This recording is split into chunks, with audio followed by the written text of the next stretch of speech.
Саламатсыздар ма, құрметті студенттер?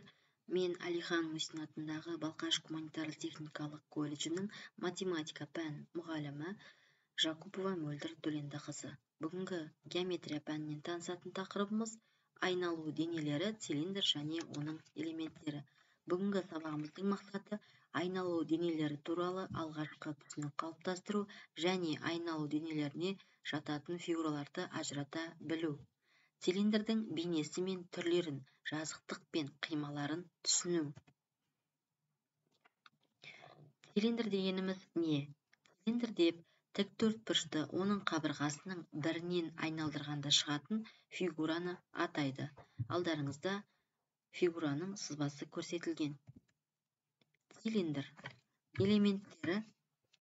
Цилиндрдің элементтеріне тоқталсақ, жоғары және төменгі табаны, жасаушысы А, В, биіктігі О, О1, табанның радиусы R және бүйір шақтары. Цилиндрдің түрлері тік цилиндр және көлбеу цилиндр. Диагональдық қимасы осьтік қима, тік төртбұрыш, квадрат, дөңгелек және эллипс. Цилиндрдің элементтеріне жеке-жеке тоқталайық. Дөңгелектер цилиндрдің табандары деп аталады. Табаны көрсетілген, көріп тұрсыздар. Ал олардың радиусы цилиндрдің радиусы деп аталады. Радиусты R деген әріппен белгілейміз дедік. Дөңгелектердің сәйкес нүктелерін қосатын кесінділерді цилиндрдің жасаушылары деп атайды. Сызбада көрсетілген. Цилиндрдің биіктігі деп табан жақтарының ара қашықтығын айтады. Цилиндрдің өсі деп табандарының центрлерінен өтетін түсуді айтады.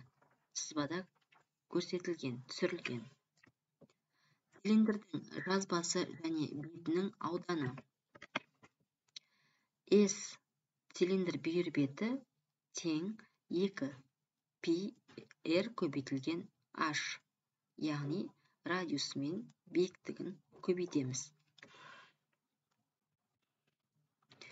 Цилиндрдің жазықтық пен қимасы деп жалғыз нүктеден цилиндрдің жасаушысынан немесе табанынан өзгеше фигураны, яғни цилиндр мен жазықтықтың ортақ бөлігін атайды.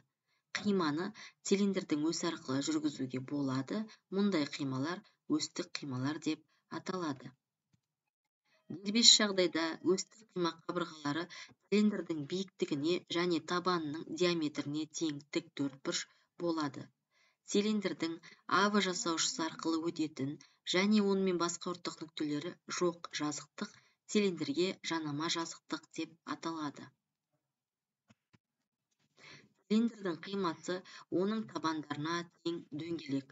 Цилиндр қимасы эллипс. Цилиндрдің түрлері. Егер жасаушылары цилиндрдің табандарына перпендикуляр, яғни цилиндрдің биіктігіне тең болса, онда цилиндр тік цилиндр деп аталады. Егер цилиндрдің жасаушылары табанына қандай да бір бұрышын жасап көлбеген болса, онда ол цилиндрді көлбеу цилиндр деп атайды.